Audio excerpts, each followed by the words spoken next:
Welcome back, everyone. Today, we're diving into one of the most legendary survival stories ever told.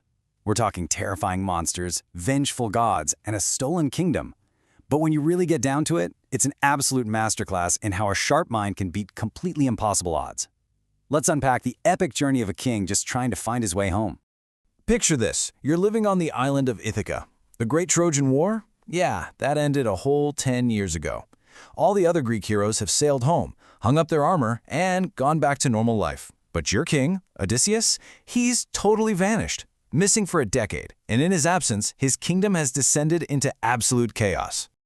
Just to make sure we're all on the same page before we jump into the deep end, the source for this wild ride is, of course, the Odyssey, penned back in the 8th century BC by Homer. You can basically think of this as the ultimate sequel. It picks up exactly where the Iliad left off, bridging the gap from the fall of Troy to the crazy aftermath. But let's get right back into that aftermath and see what's happening while the king is MIA. Section 1. Trouble on the home front. Because things in Ithaca are beyond bad. We're looking at 100 hostile, power-hungry suitors who have basically moved right into the royal palace. They're effectively holding Odysseus' wife, Queen Penelope, hostage, demanding she marry one of them so they can steal the throne. She's desperately trying to stall them, but her time is running out. And to make things even worse, one of these guys, Antonius, is actively plotting to assassinate Odysseus' 20-year-old son, Telemachus. So his wife is besieged, his son has a target on his back, and his throne is up for grabs. Which begs the question, where in the world is King Odysseus? Let's get into Section 2, a hero stranded. The sheer amount of time he's been gone is visually staggering. Just look at this timeline for a second. The trip from Troy to Ithaca should have taken a few weeks tops. Instead, it's been a 10-year nightmare. After surviving Troy in year 1, he gets lost at sea. Then, for the last 7 years, years 7 through 10, he's been held completely captive on an island by the goddess Calypso, who happens to be head over heels in love with him. Finally, the gods up on Mount Olympus are like, okay, enough is enough. Hermes is sent down to order Calypso to let him go. Odysseus builds a raft, sets sail, and you think he's home free, right? Wrong. The second he hits the open ocean, the mighty sea god Poseidon spots him and just maliciously shatters his raft. Why? Well, Poseidon is holding a pretty massive grudge for something Odysseus did to his son earlier in the journey. So Odysseus barely survives that attack, washes ashore in Squire, and is taken to King Alcinous. There, hiding his true identity, he finally reveals the wild flashback of how he ended up stranded in the first place. This brings us to Section 3, Monsters, Magic, and Curses. And brace yourselves, because this is a relentless gauntlet. He leaves Troy with a fleet of 12 ships, but boom, they're blown off course to the Lotus Eaters, where his men lose all desire to go home and literally have to be dragged to the boats. Then they face a terrifying Cyclops. They get a magical bag of winds. They get ambushed by the Laestrygonians, which, shockingly, destroys 11 of his 12 ships. The one surviving ship meets Circe the witch, who turns his men into pigs. He actually has to travel into the underworld to talk to a prophet. He navigates the deadly Sirens, survives the monster Scylla and the whirlpool Charybdis, only to have his crew make one final fatal mistake with the cattle of Helios. Let's zoom in on a couple of those pivotal moments, starting with the Cyclops. When Odysseus and his men are trapped in a cave by Polyphemus, who, by the way, is Poseidon's son, Odysseus doesn't try to just fight the giant. He couldn't. Instead, he uses his brain. He comes up with this brilliant plan to blind the giant so they can sneak out. It perfectly establishes his defining trait, brains over brute force. But blinding the Cyclops is exactly what sparked Poseidon's curse that derailed his life for a decade.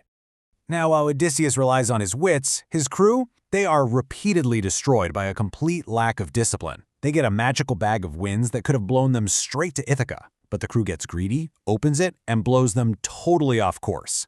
Later, despite very strict warnings, they hunt down and eat the sacred cattle of the sun god Helios. The result? Zeus gets furious, strikes their one remaining ship, and everyone drowns except for Odysseus. And that is where the flashback ends. King Alcinous is so absolutely mesmerized by this survival story that he secretly arranges to transport Odysseus back to the present day in Ithaca. Section 4, The Beggar King Returns. He gets dropped off in a secluded cove in the dead of night. He's finally home. But remember, his palace is crawling with 100 armed nobles who want him dead. So he falls back on his trademark intellect. He disguises himself as a ragged old beggar. This brilliant move lets him infiltrate his own house, safely test which servants are still loyal, secretly watch how awful the suitors are acting, and, most importantly, have this incredibly emotional secret reunion with his son Telemachus. So the pieces are all in place, and the tension reaches a boiling point. Guided by Athena, Queen Penelope sets up the ultimate test for these treacherous suitors. It is time for payback. Section 5. Vengeance and Peace. Penelope walks into the Great Hall and drops 3 seemingly impossible steps on them. Step 1. Take King Odysseus's legendary, insanely stiff bow and string it. Step 2. Shoot a single arrow perfectly through the rings of 12 axe heads lined up in a row. Step 3. Whoever pulls this off gets to marry her and take the throne. Every single suitor tries. Every single one of them fails to even string the bow. It requires a specific physical prowess and technique only the true king has. And then, the ragged beggar steps up. He flawlessly strings the bow, sends the arrow flying straight through all 12 axe heads, and sheds his disguise. Odysseus is back. Aided by Telemachus, the goddess Athena, and 2 fiercely loyal servants, they lock the heavy doors of the Great Hall, and in this brutal, bloody climax, Odysseus slays every single one of the suitors, as well as the servants who betrayed his family. But wait, it's not quite over.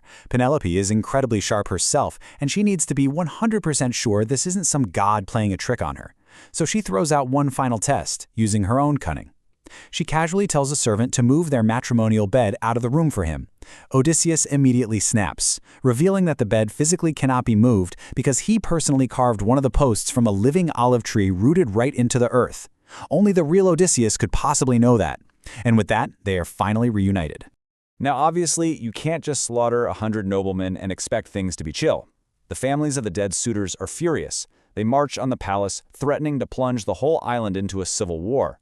But before the armies can clash, the gods step in one last time. Zeus and Athena intervene, ordering the families to stand down and bringing a lasting, divine peace to Ithaca. Taking a step back here, look at what this whole epic is really telling us. If we stack brute strength up against cunning and intelligence, brains absolutely dominate brawn. Whenever Odysseus or his crew relied on just strength or pure impulse, they got crushed by the sea or monsters or angry gods. But it was sheer intelligence, careful strategy, and clever disguises that let one lone man outsmart a Cyclops, sneak into a hostile palace, take down 100 arrogant nobles, and get his kingdom back. I'll leave you with this defining quote straight from our source material in this explainer. The Odyssey is a tale more about the cunning and intelligence of Odysseus in overcoming what might be considered impossible odds. Makes you think, right? In our own modern lives, when we're facing our own monsters and seemingly insurmountable obstacles, are we relying a little too much on brute force when a careful, cunning strategy might be the real key to winning? Thank you so much for joining me on this journey today. Keep exploring, keep questioning, and I'll see you in the next explainer.